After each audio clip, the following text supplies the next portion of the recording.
Friday is turn-in day. So I got to be ready to suck some ass.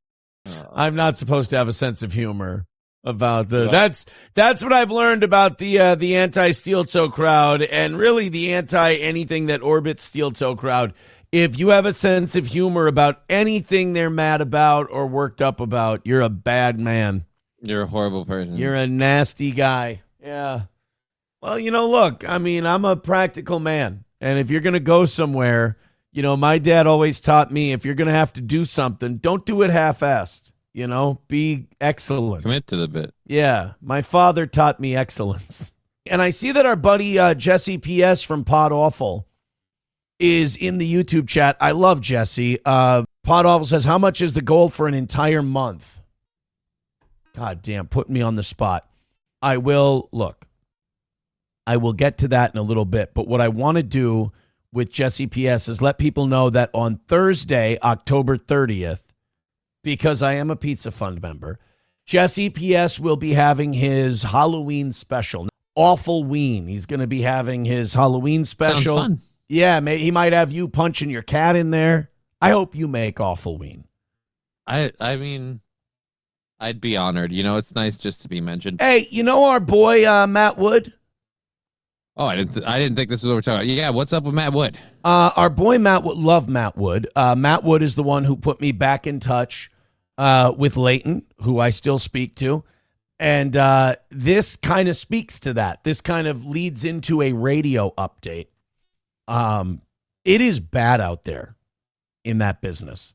I've kind of been privy to over the last year and a half of the business. I've been kind of let in. We've been having discussions. We've been talking for a long time now. I talked about how when I got the job at 101, it took like 3 or 4 years. Right. For me to get, we met regularly. I got to know the Perkins in the Pines menu front to back because Gary and I would meet like every other Thursday. And I was living and working in Litchfield at the time. So I'm driving in the morning doing an afternoon show, meeting with him. Oh, we're ready to go. Oh, you're going to do mornings. Oh, Lex and Terry are going to be gone soon. Blah, blah, blah. 4 years later, it did happen. But it took a minute. I get you. It just happened a little bit later. So now I've been talking for a year and a half with these other companies. And so not even halfway through the process. Really. And the thing you hear from everyone in radio, we're broke. Oh my God, it's terrible. Oh my God, it's awful out there in radio. Oh my, hiring freeze. Oh, Jesus Christ. And you start to think, I'm starting to think it's me. Right. That seems like the most likely excuse. The one guy that could pop you a number, the undisputed king of morning radio in this area, could come back, do it all again. But has a little baggage. I'm starting to think it's me. Well, Matt Wood left Wild Country here in St. Cloud to move to Nashville and host a thing called Taste of Country Mornings. It's a syndicated country music morning show. It's got social media presence, the radio, the video, the podcasts, everything else. It was a huge career move for Matt Wood. And I was really excited for him. Friend of mine, love the guy. One of the few guys, when I was shitting on everybody in radio, one of the few guys who would like stick up for me over at Leighton when these people would be like, he's an asshole, he's a prick. He's like, it's just a show. He's a good guy. He's just trying to get numbers, And he and I would hang out and we'd talk. And I was sad when he moved to Nashville. I like Wood. I like hanging out with him. He's a fun guy. Well, he had an announcement yesterday. Next week will be the final week of Taste of Country Mornings with Wood and Nicole. I have had so much fun over the past 2 years, and I've gotten to work with so many amazing, talented people and got to do so many cool things. No regrets. I promise you there is no tea, no ugly backstory. Sometimes things just don't break the way you hope. That's life. So if you know of anything, especially here in Nashville, holler at your boy. So he's out already? He's out, yeah. But yeah, our boy Wood is, he lost his gig in Nashville. And this is on top of a couple radio people I talked to over the weekend. We were talking about this Matt Wood thing. And goddamn, man, these people make it sound like it's fucking rapture. I mean, they make it sound like it's the coming of the apocalypse. They make it sound like the book of Revelations. Just him losing his gig, or no, just radio like, as a whole? Radio in general. And I heard from 3 different people this weekend. They said, we all want to be doing what you're doing. And I'm like, no, you don't. No, you don't. You don't want to be shaking a tin can trying to do the best show you can. You don't want to be doing what we're doing. We want to be doing what you're doing. And they're like, no. We want to add what you're doing to what we're doing. Their whole thing is they're like, there is not one person who works here who doesn't think tomorrow could be our day. And I'm like, okay, that does sound really fucking horrifying. Because like, even if we were to lose this, it would dry up over the course of a year. Like it would, there would be time to like transition out of it and everything else. Whereas I guess if you're working for these radio companies now, they're all going, any day now. Could be any day now. Guys, great news. You can look for new work and none of your checks are going to clear. How is that great news? Now you don't have to worry about why the money's not there. No, thank you. Oh, boy. So Matt Wood is gone. That bums me out. I was texting with him yesterday, and he goes, hell of an industry we picked, huh? I'm like, I guess you and I both had unceremonious exits. But look, man, he's a talented dude. I hope he lands on his feet. I was going to say Wood. I like Matt Wood. And I hope he gets a gig somewhere. I don't think he's looking to come back here. I don't think so. Didn't he have to move down there for like some sort of family issue? Be closer to family or something? Yeah, to be closer to his mom and dad. Yeah, so I feel like if he was already like looking to move there to be closer to his mom and dad, he found a job there. I feel like he's more likely to look for a gig there and get something. I hope he finds something. He's like truly a good guy. Like he's truly a good dude. He's not like me. I met him once or twice. He seemed pretty cool. He's very cool. He's a good friend. Selfishly, I hope he comes back up here, but I don't think he is. I don't think he will. Actually, I started doing this in the car. I'm going to tell the audience this, even though I shouldn't.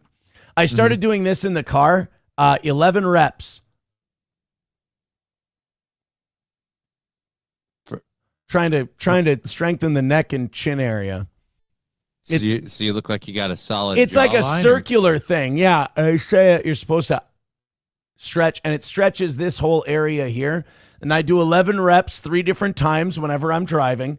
And I shit you not, I have such shitty chin area under here that area was actually sore on Saturday. That's not a good thing. That's a really, really bad thing. We took the kids, SP and I took the kids to Stony Brook Farms. In Foley, It's a pumpkin patch, right? We did the whole thing, and on the ride there, I showed the kids and SP that I do that, and they tried to be supportive. Is this like a new exercise thing you've been adding, or have you been at this for a while? Yeah. Okay. And I will be honest. I will be honest. It has been our fans. I will not do anything because someone who hates the show has a mental breakdown about it. I laugh at that. I find that funny. When true fans of this show really get on me about something, it affects me. And so because of Hulkamasha Baby and others, I'm like, you know what? I'm going to do something about this, because you got to remember, I cut out like 3 or 4 clips of this show every day. So I watch back. And when I turn like this and I see me have like basically a bullfrog throat, I go, I got to do something about this. Because I'm having a hard time looking at me. Become the new WB mascot. From Clippers Unite says, any feedback on the Johnny isn't a real DJ comment? I respectfully disagree with the statement, but it hasn't been brought up on the show. Team Johnny. All right, let me say this again then. Johnny is not a real DJ or classically trained professional broadcaster. No, I meant like I was like a DJ of like weddings and parties. Yeah, Johnny's a wedding DJ. Yeah, that's totally different. Being the operative word. I guess I must have said something like Johnny's not a real broadcaster. I mean, that's true. He's not a classically trained regular. Come to think of it, I think outside of Zach Halverson, none of my second mics have been real broadcasters. Like I've just brought people in. And we just did the thing. Yeah. That was actually kind of something I hung my hat on. I was like, none of these guys are like professional broadcasters or trained. Or we just bring people in to do a show that way. That was kind of like one of my hooks. You're telling me Whiskey Pete wasn't professionally trained? No, you're not going to believe this. Whiskey Pete had no formal training in broadcasting. Weird. Momo is asking, Aaron, are you packing your own bars of soap? It's not going to work. I'd love to pack my own. But I think I'll know today. I should know today what's going on. But if I'm doing weekends, I don't think you get the commissary. Like showers and stuff. I don't think you do commissary. I don't think you do showers. I think you stay there, you read a book, and you sleep. You leave and you kind of stink and need to go home and take a shower. Yeah. Congratulations, it's Sunday. Watch the Vikings. Now, if I do the 8 days all the way through, I get a 1-week vacation from this little program here, then I would get all that stuff. Yeah. But you got to do like 7 nights, which everyone, I got to tell you, if I took a poll right now, get it in the ass. No, if I took a poll right now, the vast majority of people have been telling me, do it all at once. Like even my attorney. All at once does mean that it's done. Like you're off for a week and everything, but it's one and done. Like you go in, it gets done. So then when you come out, it's done. You don't have to get because doing it the 4 ways, it's going to be like, all right, guys, so here's the update on how this last day was. It just kind of keeps becoming a thing. This really kind of puts it all to bed. I mean, but it's kind of like a sit down and eat your vegetables thing. Like you got to hunker down and do the whole thing. Yeah. Everybody says do it right away. And I'm more of well, the only thing is so this week is MEA, right? So I got a lot of this week with the kids. And so if I did it all at once, I would miss like a couple days, right? Okay. Whereas if I do weekends, Ashley and I are like trying to work the schedule in a way where it doesn't change anything. And that's difficult. Right. Just because of school. If this was summer, it would be easy. Now, here's my question. Do you have any say in the matter? Are they going to give you an or is we submitted some options, and we're going to see if they approve all of our options, and then we'll pick one. Oh. Now, nobody... But they may just approve one. Yeah, nobody filed anything against us, so I'm thinking it should be okay, but I have no idea how this works. Even Jesse PS saying the tarantula is kind of looking like a bat today. See, I don't want to win. Ooh, I can see the bat now. It's like one of those 3D images. You got to relax and just kind of let it come to you. I got you now. But we do have things we want to get to. Like Gino and Keanu. Now, this is a very interesting clip to me because this is a clip of someone who wanted to troll Gino Bisconti. Okay. And Gino fell for the troll.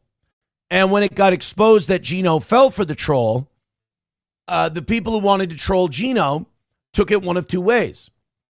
Half of them went, oh, he fell for it. We got him. He's having fun with it. This is great. Nobody gets hurt. It's a fun little troll. Everybody's having a good time. And then the other half, who are psychotic and out for blood, got mad. They liked the troll. They liked that Gino fell for the troll. And then they got mad because Gino had a good sense of humor about the troll. Now, I am very experienced in this because this is basically the life of a steel toe morning show dissident, is that we're going to on Aaron for something. Aaron's going to own it and make it a joke on his show. And then we're going to get really mad, even though the thing we wanted to do, we got done. We got everything we wanted, but he's still happy. But he's laughing about it, and he's making it part of the show, and it's fun, and it's for Sage Retard sent him $10. And for the record, Sage was totally cool with how Gino responded. He had a great time. Mersh had a mental fit about this. He lost it on Twitter. I couldn't imagine even like tweeting about this regularly. Gino and Keanu had a really good response to it. And then Mersh was like, yeah, look at these guys. I'm like, haha, yeah, that's a good one. Then they made fun of Mersh for his Tumblr account and for his association with people with inappropriate relations to children. And then he got madder, and then he tried to, say, well, Kumi is a pet. Like, he just started going nuts on Twitter over this Gino Keanu thing. So Gino and Keanu take a troll and kind of turn it into a counter troll in an odd way. So they got Gino to toast a guy. Now, here's where this troll kind of falls apart. I thought it was funny. I thought it was great. But you had to call Ian Watkins a friend of yours, and you also have to have an encyclopedia-like knowledge of famous people. Both of those things a little alarming. It's the first one I can get for the joke bit, like, hey, my buddy Ian, and I'm like, I get it, it's a joke, and you probably don't mean that, but all jokes aside, Gino, can you raise a glass with me and toast my buddy Ian Watkins, who died tragically today? Cheers, guys. Thanks. Jesus Christ, seriously? Oh, we didn't know. I'll even pour a little out, Ian. Oh no! So not only one out for Ian. Oh no! Not only did Gino toast the he poured a little whiskey out. Sorry, Ian. Shendong, man. I think he said one. Oh, thanks. He gave 100-year salute. He gave 100-year Italian salute to a vicious, vile, disgusting creature like Ian Watkins. Thank you. And he said one earlier too. Who said that? Oh, KF Sage. Oh, I'm sorry, KF Sage. Oh, we apologize. You said one other one about that too. I'm sorry, KF Sage. Shendong, your friend. I mean it. How tragic. That puts the shit in perspective. Push-ups $2. Thank you. Ian Watkins was convicted. No, it's a troll. So somebody writes in later and totally blows up Sage Retard's spot and goes, "Yeah, guys, it's he's a convicted." Yeah. Okay. But do you get it? He had me toasting a convict. You win, K. Whatever. I was toasting a convicted. Hey, to your good, hey, that's poor, what's his name? Why can't Keanu's voice be picked up by the microphone? I don't know. Sorry. That's hilarious. This is the thing. That's funny. We had a discussion. We weren't going to get into it. I'm like, that's not funny. What he did is he stopped me toasting. Let me finish. We immediately went, oh my God, we're so sorry. The reason why it's funny to me, I think it's funnier that they owned it. Yeah. I mean, Well, it's not like they can't. They literally did it moments ago on their show live, so they can't be like, "Oh, we don't." Whoa. Like, no. What are you gonna do? They asked for this, and you leaned in. They meant it when they said it. So what are they supposed to do? Not own the fact that they said that? And the reason why it's also great is because they're right. They are right to take the super chat money and toast the name that the person put up there, because no normal person thinks that you're sending them the name of a convicted. So they owned it. Mersh tried to make it a big thing. They just made fun of what a drunken mess loser who's fallen off Mersh is. And then he started getting vicious and personal on Twitter. And it's like, you can't troll someone, have the troll work out perfectly, and then get mad. That's not what wasn't Mersh's troll. But he owned it because it was one of his fans. Oh. So it's like, either do your troll, have it work, and then go, yeah. Don't do your troll, have it work, and then get pissy about the people you trolled and how they, like that. The way that went with Gino and Keanu was perfect. It was fun. Everyone had a great time. Nobody got mad. Nobody got worked up, except Mersh. Nobody had a problem. And I made a couple bucks. We all laughed. What more do you need from this? You guys realize it is just the internet. That's kind of all we could ask for. You need to seek psychological help if you reacted to that in any way but two. Either one, who gives a shit, which is probably right. Or two, oh, that was funny. Done. Any other reaction but those two, you got to get your head checked.